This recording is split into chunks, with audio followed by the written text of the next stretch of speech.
Okay, let's go.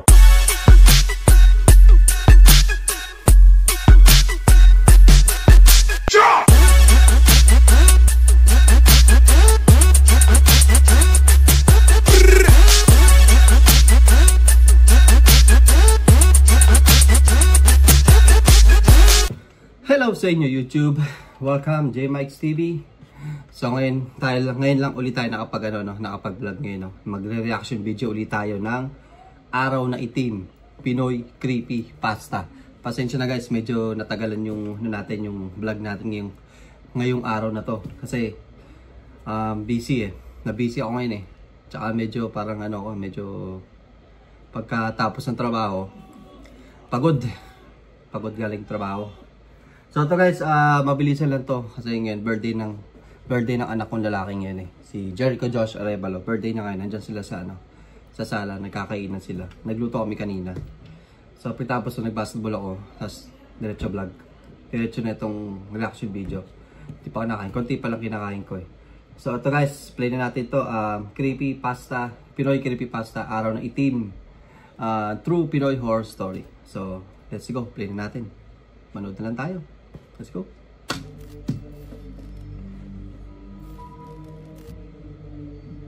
Pasa natin.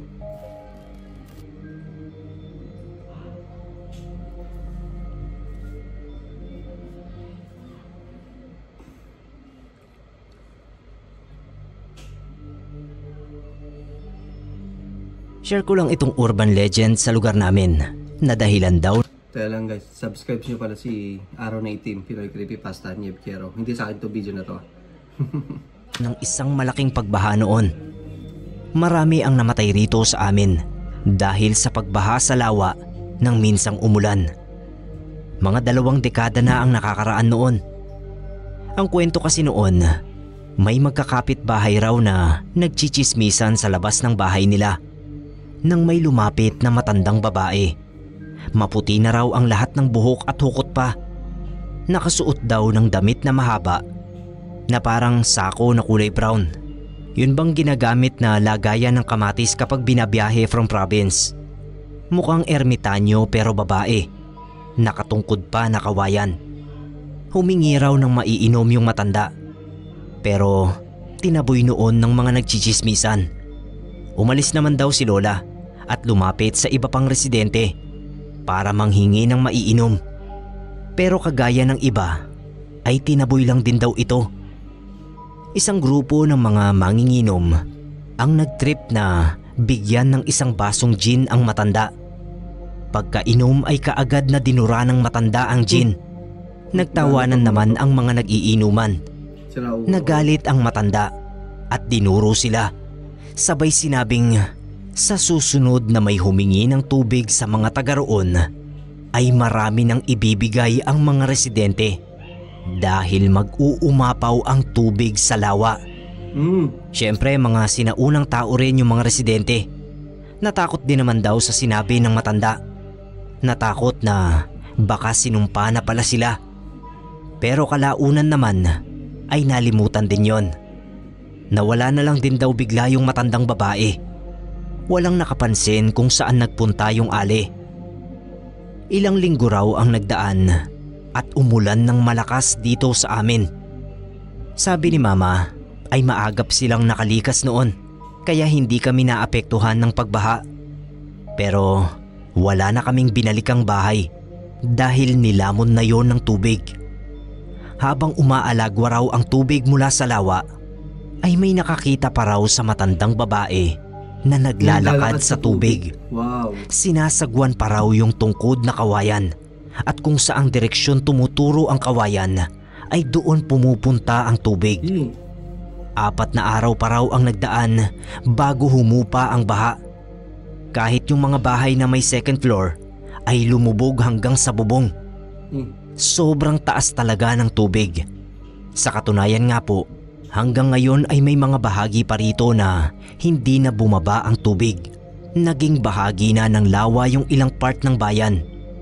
Naging tirahan na lang ng mga isda. Ganti raw yun ng matanda na pinainom ng gin noong nanghihingi ng tubig. Sabi pa nga, ay namatay sa baha ang mga kaanak ng mga lasinggero na yon at sila lamang ang nakaligtas sa kanilang pamilya para daw mas dama ang pagsisisi sa ginawa nila. Isa raw sa mga lasinggo na yon ay namatay sa mental hospital. Nakikita raw kasi noon yung matanda na nanghihingi ng tubig. Kaya lagi siyang may bitbit na bote. Guys, may kikwento ko sa inyo. Yun, nagtatrabaho ko sa hospital. Tapos ng pasyente binabantayan ko. Unang binabantayan ko pasyente, nakakita ng bata. may tinuturo mo siyang bata na naglalakad sa paligid niya. Yung binabantayan ko pasyente, pero wala naman. Katakot yun. ng tubig. Pinamimigay kung kani-kanino. Kasi ang nakikita niya sa lahat ng mukha ng tao ay yung matanda. Nung dalhin daw yon sa mental, ay hindi na hinayaan na magdala ng tubig. Kaya ang nangyayari ay yung tubig na lang na inumin niya kapag kumakain ang pinamimigay. Hindi siya umiinom ng tubig hanggang sa magkasakit na ito at doon na nga nagsimula ang komplikasyon na kinamatay niya. Magmula nang mangyari ang trahedyang yon dito sa amin, ay parati nang nakaabang ang mga tao kung babalik yung matandang babae. Pero hindi na nga yun nagbalik. Ang sabi ng matatanda rito sa amin ay baka raw ang Panginoon mismo ang babae at sinusubukan lang ang kabutihan ng mga residente dito. Kaya lang ay bumagsak sila, kaya pinarusahan.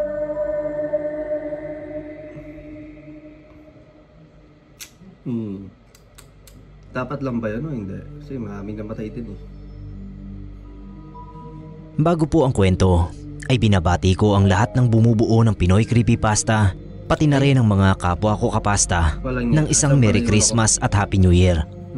Tawagin nyo na lang po akong Harold. Masugid mo po akong tagapakinig mula pa noong 2019. Matagal ko nang gustong magpadala ng kwento sa inyo, pero nahihiya lang po ako. Ngayon ay nilakasan ko na ang loob ko at nagbabaka sakaling mapili nyo. Hello? Ibabahagi ko po ang karanasan ko noong binagyo kami at binaha.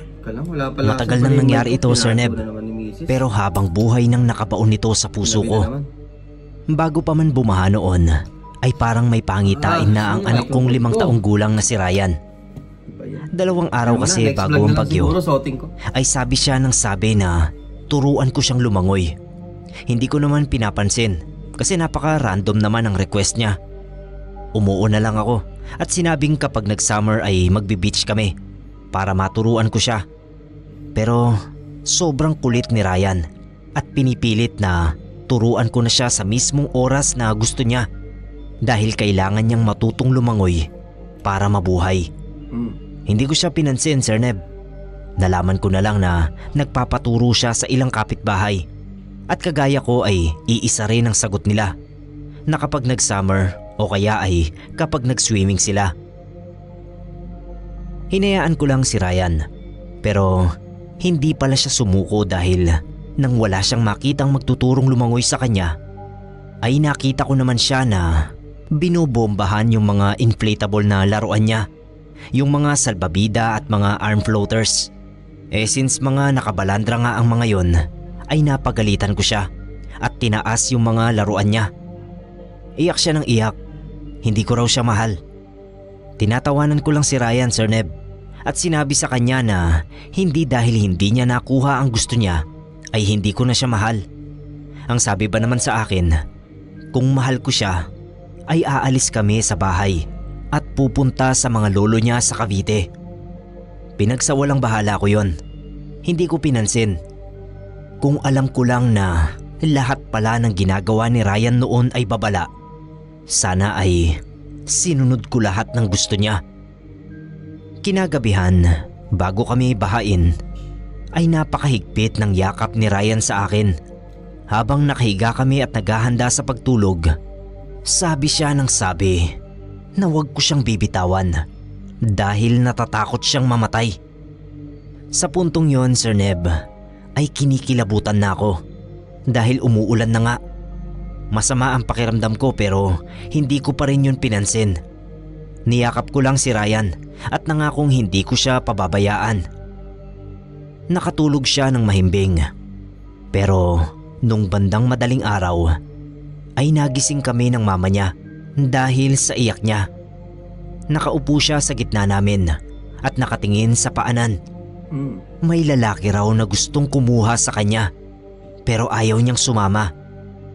Niyakap ko siya dahil akala ko ay nananaginip lang ang anak ko. Biglang sumigaw ang asawa ko dahil pinasok na nga raw kami ng baha.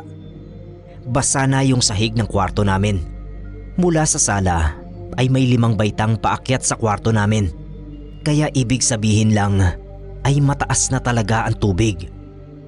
Binuhat ko si Ryan na iyak ng iyak at mahigpit na nakayakap sa akin. Paulit-ulit niyang sinasabi na maiiwan niya kami, na natatakot siya at malulungkot siya, na ayaw niyang sumama sa lalaking lumalapit sa amin. Naghalo na ang takot ko sa sitwasyon namin at sinasabi ni Ryan. Nagdasal na lang ako habang mahigpit silang hawak ng mama niya. Bigla kaming may narinig na parang sumabog kasabay ng pasok ng maraming tubig baha. Napakalakas ng tubig. Hindi ko na makapa ang sahig at inaanod na kaming mag-anak. Mabuti at mahigpit ko pa ring hawak ang mag-ina ko. Umiikot ang tubig sa loob ng bahay namin hanggang sa matangay kami palabas. Wala na yung pinto namin kaya naanod kami palabas. Puro bubong na lang ang nakikita ko, Sir Neb. Madilim, walang kuryente at napakalakas ng ulan at hangin. Natatandaan kong hawak ko ng mahigpit si Ryan. Pero sa kung anong dahilan ay nakawala siya sa akin. Narinig ko na lang ang sigaw ng anak ko. Kaming dalawa na lang ng mama niya ang magkahawak kamay. Tinatawag namin siya. Pero hanggang sa ma-rescue kami ay hindi na namin nakita si Ryan. Sir Neb, namatay ang anak ko.